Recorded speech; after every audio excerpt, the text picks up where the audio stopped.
En octubre de 1967, el ejército boliviano informó que había capturado a un hombre en la selva del sureste del país. No era un soldado común. Se trataba de Ernesto Guevara de la Serna, médico argentino, figura central de la Revolución Cubana y uno de los revolucionarios más conocidos del mundo. El 8 de octubre fue capturado, interrogado, aislado, consciente de su destino. Dejó mensajes finales y pidió que se informara de lo ocurrido. Archivos Mortales presenta la muerte de Ernesto, el Che Guevara. Ernesto Guevara de la Serna nació en Rosario, Argentina, en 1928, dentro de una familia de clase media con formación intelectual. Durante su infancia y adolescencia padeció asma, una condición que marcó su vida cotidiana. Desde joven, mostró interés por la lectura y los viajes, elementos que influyeron en su formación personal y política en años posteriores. Mientras estudiaba medicina en Buenos Aires, Ernesto emprendió viajes por toda América Latina, viviendo en primera persona la pobreza extrema, la injusticia económica y el sufrimiento de campesinos y trabajadores. En la selva amazónica, trabajó como voluntario en una colonia de leprosos. En el norte de Chile, observó las durísimas condiciones de trabajo de los mineros. Cerca de Machu Picchu, quedó impactado por la miseria de los campesinos que trabajaban para los terratenientes. Esas experiencias alimentaron su odio hacia el capitalismo y lo convencieron de que la solución a la injusticia social era la revolución violenta. Estaré en el lado de la gente. Tomaré las barricadas y las trincheras gritando como un poseído. Me mancharé las manos de sangre y con furia enloquecida daré el cuello de todo aquel enemigo derrotado que me encuentre. Y fue así como de médico de la salud se transformó en un activista decidido a luchar contra el sistema que él veía opresor. Tras sus viajes por América Latina, Ernesto quedó convencido de que la lucha armada podría ser la única forma de generar un cambio real contra las injusticias y el imperialismo. Fue en México, después de su paso por Guatemala, donde conoció a Fidel y Raúl Castro, quienes también estaban organizando un movimiento para derrocar al dictador cubano Fulgencio Batista. La chispa de la Revolución Cubana prendió de inmediato entre ellos, y el Che Guevara decidió unirse a la causa. En diciembre de 1956, embarcaron hacia Cuba con un pequeño grupo de hombres, comenzando una lucha que los llevaría a ganar la revolución en 1959. Después de años de combate duro en las montañas y selvas, y con el apoyo de campesinos y revolucionarios, el 1 de enero de 1959, Batista huyó de Cuba. La revolución había triunfado y el Che entró en La Habana junto a Fidel Castro, transformándose en uno de los pilares del nuevo gobierno. Tras el triunfo revolucionario, el Che Guevara ocupó cargos importantes en Cuba. Estuvo al frente de instituciones clave como el Banco Nacional, participó en decisiones económicas y fomentó programas de alfabetización y desarrollo. Pero no todo fue armonía. Detrás del discurso de justicia social, el Che Guevara también estuvo relacionado con decisiones duras y controversiales. Se le atribuye la supervisión de muertes de enemigos del régimen en la cabaña, un tema que generó críticas y debates sobre su papel ético en la revolución. Y aunque creció como figura pública en la dirección del gobierno cubano, su visión idealista lo fue alejando de otros líderes revolucionarios. En 1965, su camino en el gobierno cubano terminó. Se despidió, renunció a sus cargos y partió hacia una nueva lucha revolucionaria fuera de Cuba, creyendo que estaba llamando a encender una revolución más grande. Una vez fuera de Cuba, el Che no buscó un retiro cómodo. Su objetivo era llevar la revolución a otras partes de América Latina, convencido de que el continente estaba hermanado por sus injusticias comunes, que la lucha debería de ser colectiva. Después de una misión fallida en el Congo, donde enfrentó derrotas y errores, el Che Guevara decidió que Bolivia sería el próximo capítulo de su sueño revolucionario. Escogió Bolivia por varias razones. Su ubicación geográfica lo conectaba con otros países sudamericanos. Su posición rural y campesina parecía un terreno fértil para construir un movimiento popular. Además, su gobierno era considerado represivo y dependiente de intereses externos. Sin embargo, lo que parecía una oportunidad se convirtió en un desafío monumental. El movimiento guerrillero boliviano era débil. Los campesinos no se unían en masa. El ejército boliviano y las fuerzas políticas tenían ventaja estratégica. En otoño de 1966, el Che Guevara llegó a Bolivia con una identidad falsa y un aspecto poco reconocible para evitar ser identificado como el Che revolucionario de Cuba. Su rostro, su barba y su historia eran demasiado conocidos internacionalmente, así que decidió raparse y cambiar de apariencia. Se instaló en la región de Ñancahuazú, un terreno selvático y montañoso al sureste de Bolivia. Esto para intentar organizar una guerrilla que, según él, podría iniciar un cambio revolucionario similar al de Cuba. Al principio, tuvieron algunas dificultades, pero la realidad golpeó más duro. Las tropas eran pocas, la comunicación entre los grupos era complicada, el apoyo de la población local fue mínimo y el ejército boliviano empezó a perseguirlos intensamente. La campaña guerrillera debilitada, carente de recursos y con cada vez menos opciones de sobrevivir, se fue agotando y quedó aislada frente al enemigo. Después de casi un año en Bolivia, intentando encender una revolución, la situación del Che Guevara y todos sus guerrilleros se volvió desesperada. El ejército boliviano, con entrenamiento especial y apoyo internacional, había localizado a la guerrilla y los estaba acercando poco a poco. El 27 de septiembre de 1967, soldados bolivianos capturaron a varios hombres del Che Guevara. Para entonces, el Che ya estaba casi rodeado. Hambre, sed, enfermedades y acusaciones de traición por parte de campesinos hacían cada vez más difícil seguir luchando.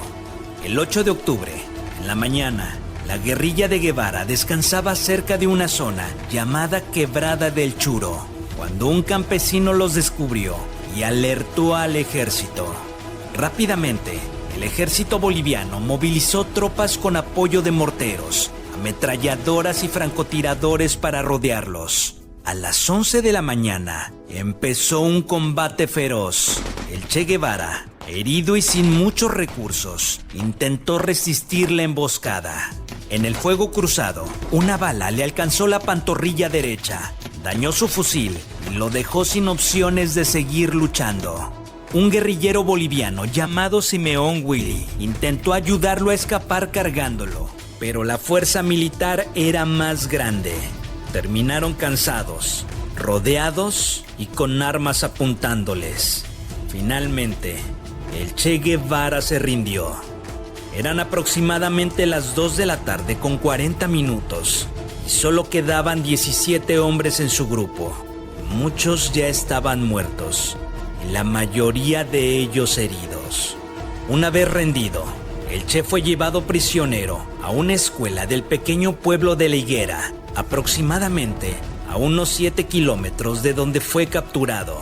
Ahí lo mantuvieron herido, exhausto, sucio y vestido con harapos. Ya no tenía fuerzas para pelear, ni siquiera para dormir bien, a causa de su asma. Aquella casa de adobe con techo de paja se convirtió en su celda improvisada. Sus pertenencias habían sido tomadas: relojes, una daga, dinero, libros, mensajes, incluso una pequeña olla con huevos duros que había sido en días pasados su único alimento. Mientras tanto, en el comando del ejército empezaba una discusión crucial. ¿Qué hacer con el prisionero más famoso del mundo? Algunos oficiales proponían llevarlo vivo a juicio. Otros decían que era demasiado peligroso y un símbolo que no debía sobrevivir. La discusión llegaba hasta La Paz. la capital de Bolivia, donde el presidente René Barrientos tomó una decisión que cambiaría la historia.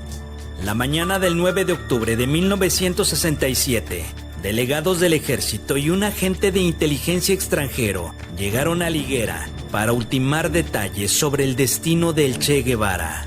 La orden fue tajante: el Che debe de morir.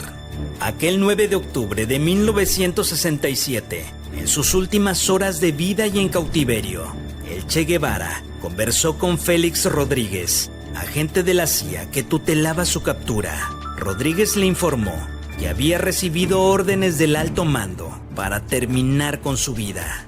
Comandante, lo siento, son órdenes del alto mando. Guevara respondió con tranquilidad: es mejor así. Yo nunca debí haber caído preso, y mucho menos con vida. El Che Guevara le regaló una pipa a Rodríguez y le transmitió 2 mensajes, uno para Fidel Castro y uno para su familia. Decile a Fidel que pronto verá una revolución triunfante en América, y decile a mi señora que se case otra vez y que trate de ser feliz. Poco después, Rodríguez dio la orden al sargento Mario Terán. Era un hombre de unos 27 años, mucho más joven que el Che Guevara. Fue el peor momento de mi vida. Vi al Che grande, muy grande, enorme. Sus ojos brillaban intensamente. Sentí que se echaba encima de mí cuando me miró fijamente. Me dio un mareo. Pensé que con un movimiento rápido el Che me podía quitar el arma. Póngase sereno, me dijo, y apunte bien. Va a matar a un hombre. Entonces, di un paso atrás, hacia el umbral de la puerta. Cerré los ojos y...